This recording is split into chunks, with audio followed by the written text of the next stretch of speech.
का जो इंसिडेंट हुआ, ट्रेन इंसिडेंट हुआ, उसमें मैं हावड़ा से कोलकाता से ट्रैवल कर रहा था कटक को, जहाँ पे मेरा घर है। कोलकाता में मैं अपने पीएचडी रिलेटेड काम के लिए ही गया था, सैंपल कलेक्शन के लिए। मेरा फील्ड है सुंदरबन फॉरेस्ट रिजर्व। तो मैं वहाँ से जब लौट रहा था, हम 3:20 के अराउंड वहाँ से ट्रेन छूटा, कोरोमंडल एक्सप्रेस। मैं कोरोमंडल एक्सप्रेस के बिल्कुल जो पीछे जो कोच है, मैं वहाँ पे था, इसलिए हमें ज़्यादा कुछ फेस नहीं करना पड़ा। और कोरोमंडल एक्सप्रेस अराउंड 6:35 के आसपास एक बहुत ज़ोर का आवाज़ आया। तो हमें लगा कि कुछ इंसिडेंट हुआ है, कुछ एक्सीडेंट हुआ है, हमें लगा। तो 6:30 के आसपास हमें जब ये साउंड हुआ तो हम तुरंत ही उतरने के लिए रेडी हो गए कि कुछ इंसिडेंट हुआ होगा, अगर डिरेल हुआ होगा तो हमें जल्दी से निकलना पड़ेगा। जो जब हम कोच का गेट खोले, जब हम देख रहे बाहर, तो बाहर देख रहे हैं कि 2-3 कोचेस और गिरे पड़े हैं। ये जो कोचेस थी, यहाँ से लगभग 250 से 300 लोग वहाँ पे थे, और वो सब निकल के हमें मदद के लिए बोल रहे थे। हमें ये नहीं पता चला कि ये जो कोचेस है, ये हमारे ट्रेन की कोचेस है या फिर किसी और ट्रेन की कोचेस है। तो हम करीबन 10-15 लोग थे जिनका कुछ हुआ नहीं था। हमारा जो कोच था वो सबसे सही था, कोई डैमेज नहीं हुआ था उसमें। तो जब उस कोच के लोग आके मदद के लिए मांग रहे थे, तब हमें पता चला कि वो सारे कोचेस थे यशवंतपुर एक्सप्रेस के लिए, जो हावड़ा जा रही थी। तो तब पता चला कि अच्छा नहीं, हमारी ट्रेन का कुछ नहीं हुआ है, दूसरे ट्रेन का कुछ हुआ है।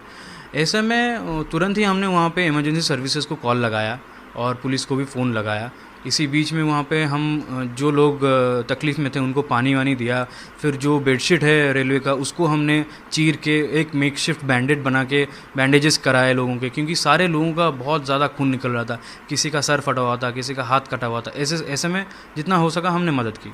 अब क्या होता है कि जब एम्बुलेंस सर्विसेज आने लगते हैं, एम्बुलेंस हमारे तरफ ना आके हमारा जो कोरोमंडल एक्सप्रेस था, क्योंकि मैं पीछे था, कोरोमंडल एक्सप्रेस के जो सामने की तरफ है, जहाँ पे सामने उस तरफ जा रहे हैं एम्बुलेंसेस।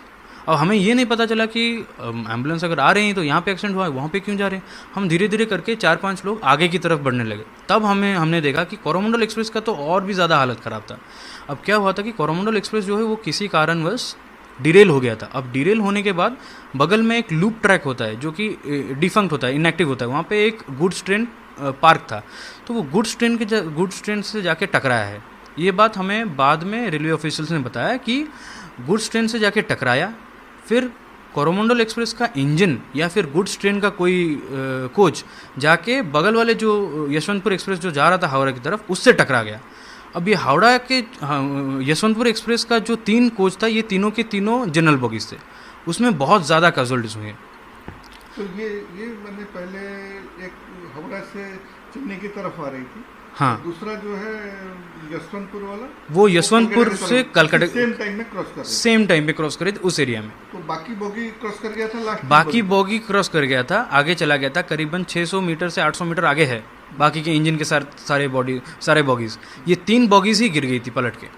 अब क्या होता है कि जब हम कोरोमंडल एक्सप्रेस के सामने की तरफ जाते हैं, हम देखते हैं कि उसका जो इंजन है वो करीबन 3-4 महले के ऊपर हाइट पे चला गया है। उसके नीचे सारे ये गुड्स ट्रेन का बॉगी है और कुछ जनरल बॉगीज़ हैं, वो सब बिखरे हुए पड़े हैं, पलट गए हैं सारे के सारे। एकदम एक्सट्रीम कंडीशन है, बहुत ही ज़्यादा केओटिक सिचुएशन था। अब यहाँ पे ऐसे सिचुएशन में जब आप जाते हैं तो पहले तो ये होना चाहिए कि पहले आपको देखना चाहिए कि आप सही हैं कि नहीं। हम करीबन 15-20 लोग थे जो कि काफ़ी सही थे, क्योंकि हमारे बॉगी को कुछ हुआ नहीं था। जितना हो सका हमने लोगों की मदद की वहाँ पे, लेकिन सिचुएशन इतना भयावह हो गया था, इतना भयानक था कि आप जहाँ भी देखे, किसी का कटा हुआ सर, किसी का बिना सर का बॉडी, किसी का कटा हुआ पैर हाथ ऐसे पड़े हैं। हर जगह देखिए तो कपड़े, लाल कपड़े, खून से बिखरे हुए, पूरा का पूरा ट्रेन ट्रैक बिखरा हुआ पड़ा है। ट्रेन ट्रैक्स नज़र ही नहीं आ रहे हैं, क्योंकि ट्रैक्स ही बिल्कुल उखड़ गए हैं। फेस प्लेट्स जो हैं वो उड़ के कहीं और गिरे हैं। जो कोचेस हैं वो पूरा ओवरटर्न कर गए हैं। तो ये बहुत ही ज़्यादा भयानक सिचुएशन था।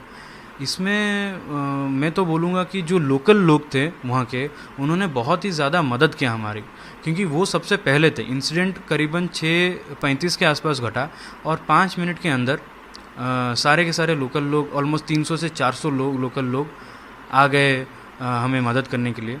जितने को पैसेंजर्स थे उन्होंने भी मदद की। ऑथोरिटीज़ को आते आते करीबन 45 मिनट से 1 घंटा लग गया।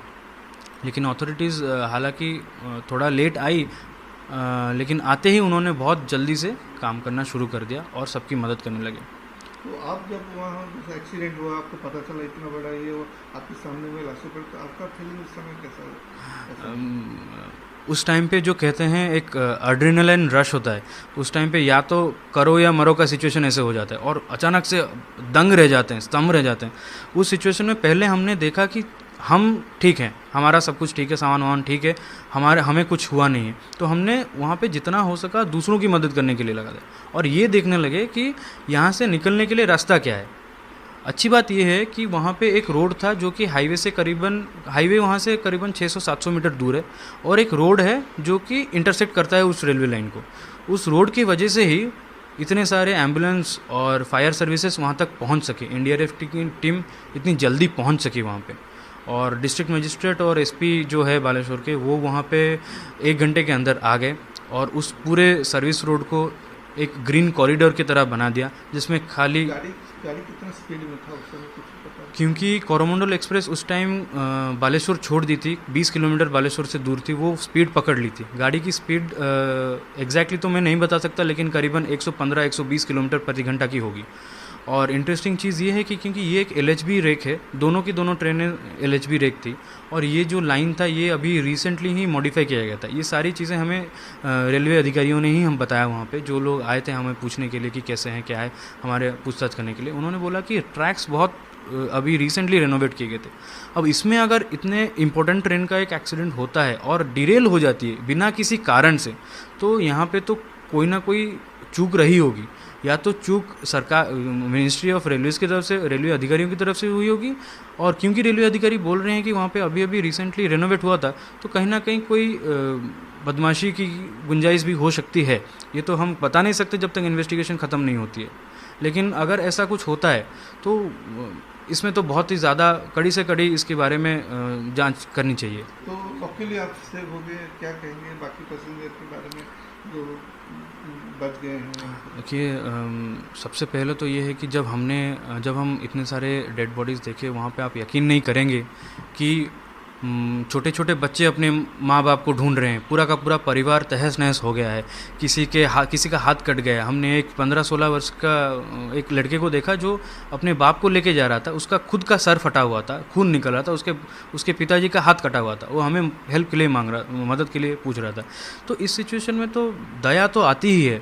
और मैं बता रहा हूँ, जब मैं पहले 1-2 घंटे में वहाँ पे जाके लोगों की मदद कर रहा था, मैं खुद देखा हूँ कि ऑलमोस्ट 200 से 300 डेड बॉडीज़ में खुद देखा हूँ।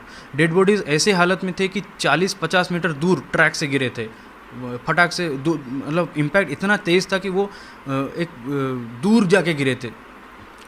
इस केस में जो अभी का जो डेथ टोल आ रहा है 250-300 के बीच में बोला जा रहा है सरकार की तरफ से, ये आई एम सॉरी लेकिन ये बढ़ने की इसकी गुंजाइश है, डेथ टोल बहुत ज़्यादा जाएगी। तो ऐसे में तो मैं जितने फैमिली मेम्बर्स हैं, जिनके फैमिली मेम्बर्स का डेथ हुआ है या फिर इंजर्ड हुए हैं, उन सबको मेरी तरफ से कॉन्डोलेंसेस है। और ऐसे में सरकार एटलीस्ट इतना तो करना चाहिए कि ये जो 300-400 लोग मरे हैं, इनके जान के खातिर ढूंढना चाहिए कि एक्चुअल में रीज़न क्या है और जिसकी गलती है। लेकिन इतने लोग ज़्यादा जो लोग मरे हैं, इसका कारण क्या है? जो जनरल बोगी था सब, जो सामने की तरफ जितने थे वो सारे जनरल और स्लीपर बॉगीज थे।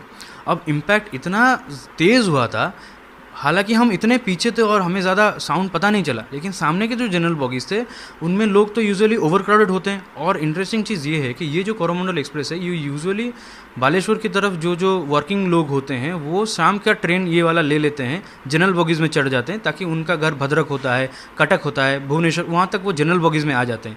ये इसलिए बहुत ज़्यादा क्राउडेड होता है जनरल और स्लीपर बॉगीज़। तो काफ़ी सारे ऑफिस गोइंग लोग भी इसमें शामिल होंगे अगर हम देखें इसके डेथ टोल में देखा जाए, तो शायद यही कारण है। शायद जनरल बॉगीज़ और स्लीपर बॉगीज़ ओवर क्राउडेड भी था। लोग यूजुअली क्या करते हैं, जो दरवाजे होते हैं वहाँ पे खड़े होते हैं, वहाँ पे बैठे होते हैं, इसी वजह से वो भी बहुत ज़्यादा तेज़ तरह से उनका एक्सीडेंट हुआ है। लेकिन एक चीज़ बताइए, जैसा आप उतर गए गाड़ी से, आपको तो पहले पता ही नहीं चला क्या है, इतने लोग जब देखे जी और आप बच गए, तो आपको कैसा उस समय फीलिंग है? सबसे पहले तो एक डर आता है, हमेशा डर आता है, लेकिन पहले आपको ये देखना है कि ऐसे सिचुएशन में जितना कामली और पीसफुली आप पेशेंट होके अपना पहले ध्यान देख लीजिए। अगर आपका कुछ नहीं हुआ है तो दूसरों की मदद कीजिए। इसलिए हम पहले तो दूसरों की मदद करने पे उतर गए। अब दूसरों की मदद करते करते जब अथॉरिटीज़ आ गए तो हमें पता चला कि चलिए अब अथॉरिटीज़ ये इस काम संभालेंगी। तब हमने ये देखा कि हम यहाँ से कैसे निकले, और निकलने के लिए पुलिस ने हमारी बहुत सहायता की है, लोकल्स ने हमारी बहुत सहायता की है। तो एक डर, कैसा है? वहाँ पे हम हाईवे तक पैदल ही आना पड़ा हमें, और हाईवे करीबन 600-800 मीटर दूर है वहाँ से, जैसे मैंने आपको बताया। एक बार जब हम हाईवे पे आ गए तो मैं अपने घर पे कॉल कर दिया था, एक्सीडेंट होने से तुरंत बाद कॉल कर दिया था। तो मेरे पिताजी एक प्राइवेट कार का आयोजन करके वहाँ पर गए थे और मैं तुरंत वहाँ से घर आ गया।